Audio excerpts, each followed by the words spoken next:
Ano man. Kasi, Chairman, I mean, with all due respect, no, sa lahat,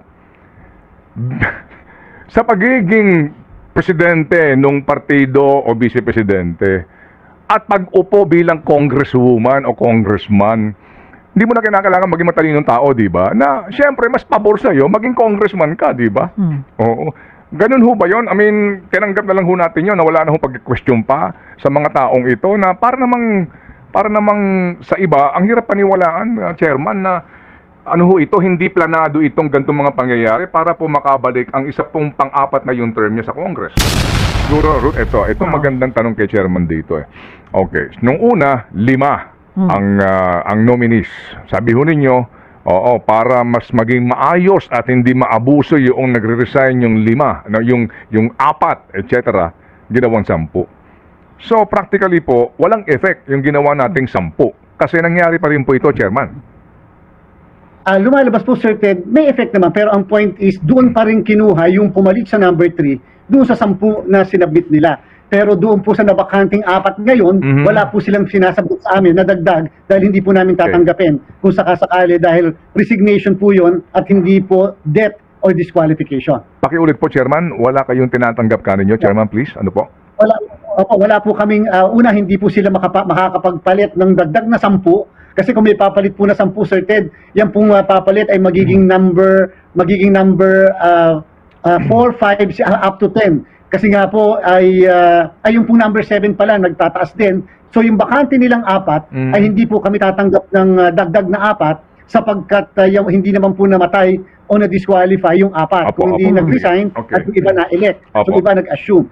So parang yung po yung effectiveness ng 10 namin. Opo, pero Chairman, ano po, no?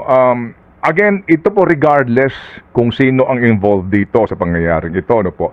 Kasi Chairman, merong pong 3 seats ang tingog. Okay. Ngayon, yung pangatlo kaninyo ay nag-resign. Nag-resign po, personal reason. Okay, nag-resign. Okay. So, yung pangatlo na iyan, dapat ang papalit yung pang-4 at saka yung pang-5. Kumbaga yan, yung pang-4 o kaya yung pang-5. Pang-6 po itong uupo sa pang-4 na consecutive term. Alright, so yung pong pangatlo na iyan na nag-resign, assuming po na nag-resign siya talaga, ano po, for personal reason, papalit yung pang-4. Pero yung pang-4 at saka pang-5 kaninyo, hindi makakaupo kasi sa kanilang bylaws, nag-eleksyon sila. At nahalal na presidente at saka vice-presidente. Tama ba? Executive Vice President. Opo. Sige, Executive Vice President at saka Vice President. So, kailan daw sila nag-eleksyon, Chairman? Nung nakaraang buwan lang po, Sir Ted, base po sa mga dokumento na sinabit po sa aming law department. Kapag hubag ganyan, ang COMELEC po, tatanggapin na lang yan. Wala na ho kayong gagawin pang mga hearing o anumang. Kasi, Chairman, I mean, with all due respect, no, sa lahat, sa pagiging presidente nung partido o vice-presidente at pag-upo bilang congresswoman o congressman, hindi mo na kinakailangan maging matalinong tao, di ba? Na, syempre, mas pabor sa'yo, maging congressman ka, di ba? Oo. Ganun ho ba yun? I mean, tinanggap na lang ho natin yun na wala na ho pag-question pa sa mga taong ito na para namang sa iba, ang hirap paniwalaan, Chairman, na ano ho ito, hindi planado itong ganitong mga pangyayari para po makabalik ang isa pong pang-4 na yung term niya sa Congress. Maaaring tama po kayo, Sir Ted. Kaya alam po ang pinagbasihan po namin, madami na po kasing kaso. Ang pinaka-latest po na kaso, Sir Ted, ay yung magsasaka party list versus Villamin, na kung saan ang sinabi sa amin po ng Korte Suprema ay hindi naman kinakailangan magkaroon pa ng mga hearing, ibabase lang po sa dokumento, lalo na dun sa pinaka-constitution and bylaws ng mismong party list. So, matagal na po nila sinasabi, kahit yung senior citizens dati, Sir Ted, na dapat ang pagbabasihan lagi ay yung mismong bylaws ng organisasyon ng party list at yun po ang pinaka-basis na lang ng Commission on Elections. So kaya po talagang napilitan na lang kami na sundin kung ano yung constitution and bylaws nila at tanggapin yung representasyon mismo ng party list na yan tungkol sa pagkakahalal ng kanilang dalawa na nominees, yung number 3 at number 4 at saka number 5. Opo, so sige, dito po sa mga nominado po ng partidong ito, lahat po ba ng nominees from number 1 to number 10, sinuri po ng COMELEC ang kwalifikasyon ng bawat isa? Are they really qualified to take a seat in Congress kung sakali?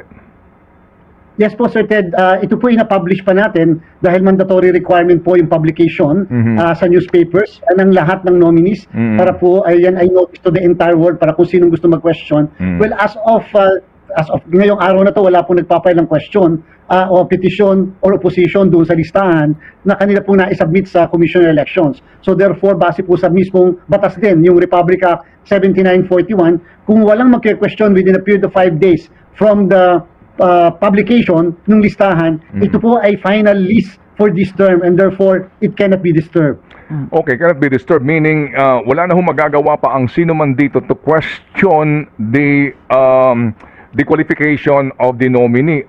In this particular case, Chairman, yung pong ika-anim na nominee ay nanungkulan bilang regular district representative from 2016 to 2019. And then, siya po ay naging party list representative ng 2019 to 2022 and 2022 to 2025. So that is 3 consecutive terms po bilang miyembro ng House of Representatives. The Constitution says under Article 6 and Section 7 na no member of the House of Representatives shall serve for more than 3 consecutive terms. Chairman, how do we construe that provision po vis-a-vis itong medyo novel situation na merong uupo ng pang-apat na consecutive term, Chairman? Napakaganda pong issue yan actually talaga, Sir Ted. Una, para sa kaalaman ng lahat, wala pa pong desisyon ng Korte Suprema tungkol sa bagay na yan doon sa issue. Yung gray area po yan eh. Ano ibig sabihin ng gray area? At hindi po ang COMELEC ang magre-resolve at nag-resolve sapagkat as far as we are concerned, so long as walang nag-file ng petition, question, opposition patungkol sa napakagandang issue na yan, hindi po namin pwedeng i-resolve yun, Sir Ted, sapagkat hindi po ministerial ang duty ng COMELEC kapag kaganyang mga issue. At yan po'y kinakailangan may mag-file ng petition. Ngayon po, pwede may mag-question dyan sa House of Representatives Electoral Tribunal dahil sa magandang novel issue na yan. At number 2, para po sa kaalaman ng lahat, meron din po kasing desisyon ng Korte Suprema, yung kaso ng Booking Morales versus the COMELEC, na kung saan, Sir Ted, sinasabi, para pumasok ang 3 consecutive term, ay hindi lamang it pertains to the same position, dapat po ay same constituency. Magandang issue. Ang tanong, kung yan ba ay ang unang termino ay sa mismong distrito, pagkatapos dalawang termino ay sa party list, yan ba ay 3 consecutive term o yan ba ay interrupted na 3 consecutive term? So, yung po yung isang maganda dyan po, hindi lang po umabot sa amin, Sir Ted, yung legal issue na yan, sapagkat wala pong nag-question tungkol sa bagay na yan. Is the Booking Morales mayoralty issue in the Constitution or COMELEC rules lang po? Bali po lumalabas po, yun yung interpretasyon ng saligang ng Supreme Court sa kaso, sa Article 10 ng Constitution, which is, tama po kayo, Sir Ted, yan po ay mayoral position. Wala pa po kasing nadidesisyon ng Supreme Court patungkol sa mga congressional position tungkol sa issue ng what kind of constituency para po mag-refer sa 3 consecutive term. Okay, so meaning po, Chairman, kayo po sa COMELEC, nung na-publish ito, naghain sila ho ng listahan ng mga nominees, purely ministerial lang po, naging function po ng commission dito, kaya po wala na ho sa inyo, among you members of the commission, nag-discuss dito at nag-usap-usap tungkol po dito sa kwalifikasyon po ng kanilang 6 nominee. Wala, tama po kayo, Sir Ted, at yung po yung kadahilanan kung bakit meron kayong isa dati na na-feature na isang party list, may nag-question po doon sa number 1 nominee na kasalukuyan hanggang ngayon, maaaring hindi nanalo, ay amin pong dinidinig ngayon, katatapos lamang ng hearing, dahil po may nag-question, may nag-oppose, may nag-petition laban doon sa nominee na yon. Okay, may tanong ka ba, yung, Ruth? yung kasi napapag-usapan talaga natin yung legalities, di ba, yung technicalities. Na tama naman na bumabalik din ikaw manong sa Constitution and even yung sinasabi ni Chairman Garcia. Pero naalala ko kasi, Chairman, dati nung in-announce nyo, no, na from 5 nominees magiging 10 nominees. Kasi nga, ina-avoid natin, yung binanggit na rin ni Manong kanina na maabuso yung ganyan na parang nagsa-substitute. So, ginawa nyong 10 para mahaba yung listahan, para hindi nga po agad-agad makakapag-substitute. Pero, nangyari pa rin to kasi biglang 3 yung nawala dun sa 10 eh. So parang talagang na-defeat po yung purpose. Yung nakikita nyo lang po na naaabuso pa rin, in a way, parang naaabuso pa rin po yung sistema eh. Ano po ang tingin nyo dyan? Kasi kayo po maganda yung idea nyo noon na pinalitan nyo from 5 to 10 eh. yung list of nominees. Alam niyo po, Ma'am Ruth, Mm-mm. kung napansin niyo po, medyo at napakahirap din po talagang ipaliwanag sagutin. Pero sa bandang huli po, talagang yun ang dahilan kung bakit kami matagal nang nagsasabi, nagpupursige, na i-revise yung ating pong batas sa party list. Simula po nang gawin kasi yan, mga mahigit ng 20 taon, wala pa pong pagbabago. Sa bandang huli, kita niyo po, kami po ang nasisisi sa pagkakaroon, napaka-limited po yung pwede namin gawin kasi tagapagpatupad lang po kami ng batas. In fact, yung pong paglalagay ng limit na 10 lamang at wala nang palitan, aaminin ko po, nung ginawa natin yan, lakas loob lang natin ginawa yan, na may posibilidad na may pumunta sa Korte Suprema. Ang tanong ba yung bang ginawa ng COMELEC ay pag-amend nung provision ng batas? O yan ba ay pinapayagan o papayagan? Wala naman po na-question. So, okay. Pero ang katanungan ngayon sa pangalawa, yun naman po, kung nasa 10, merong question dyan, may mga nag-resign, ano ang gagawin ng COMELEC? Yung pong bagay na yan, mukha po talagang kakailanganin ng amendment ng batas sapagkat yung Section 16 nung Republic Act 7941, yan po yung batas natin sa party list, ay nagsasabi na yung mismong ranking ay isang final list na sinasubmit sa COMELEC kung wala mag-question. At kung magkaroon ng vacancy doon sa mismong seat, ay kukuhanin doon sa 10 o sa 5 na naisubmit sa Commission on Elections. And therefore, tali po kami dahil specific provision yun mismo ng batas natin. Parang naisahan naman kayo doon, chairman.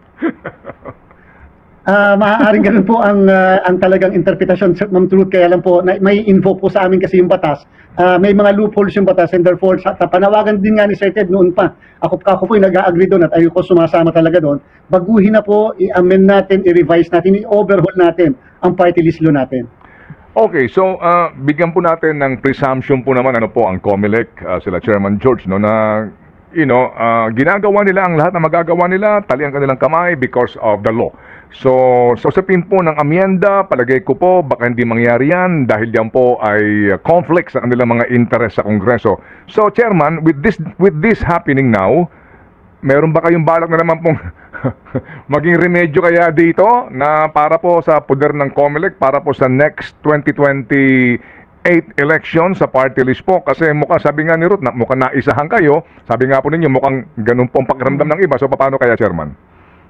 Meron po, katatapos lang po namin, Sir Ted, ng route ng draft namin ng party list law na ipopropose natin. May napili na po tayo na maaari mag-sponsor sa Senado at sa House of Representatives. Sana po maipasa ito upang this time, Sir Ted, talagang ma-define natin ano-ano ba talaga ang mga sectors na properly represented. Dapat maibalik yung dating veterans, urban poor, yung mga fisher folks, farmers, women, youth, at iba pang sektor. At pagkatapos, at any given time, dapat may representasyon yung sektor na yun at nakabase ang paglalaban-laban ng party list base sa sektor na kanilang nire-representa. At yung mga ganito po, yung mga maiwasan, yung mga tungkol sa substitution, nilagay na rin po namin ang lahat ng yan. Katatapos lang po namin and therefore, bago po magsimula itong 20th Congress, amin pong isusumite doon sa pwede mag-sponsor ng congressman or senador.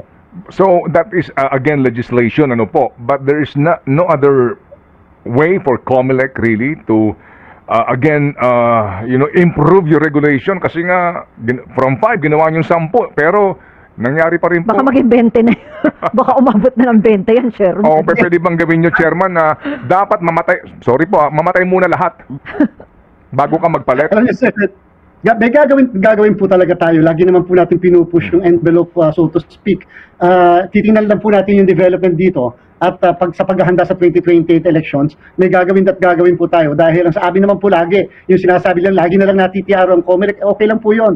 Ang importante, meron po tayong naseset na jurisprudence. Kasi nga po kung wala pong batas, kami po lagi ang masisisi. Tulad halimbawa, nung pag nag-file ng candidacy, hindi pa sila kandidato. Sila ay aspirants pa lamang. Ayun po, laging COMELEC pa rin na masisisi. Pero gagawin pa rin natin and let the Supreme Court na lang decide later kung ano ang tamang interpretasyon ng mga batas natin. Okay, sige po. So, Chairman George, salamat po sa inyo pong haba ng pasensya po sa amin ni Ruth sa ating pong importanteng isyong ito para lang ho natin mas maunawaan, maintindihan sa panig po ng COMELEC at sa mga nangyayari po dito po sa ating pong party list system. Salamat po, Chairman George. Mabuhay!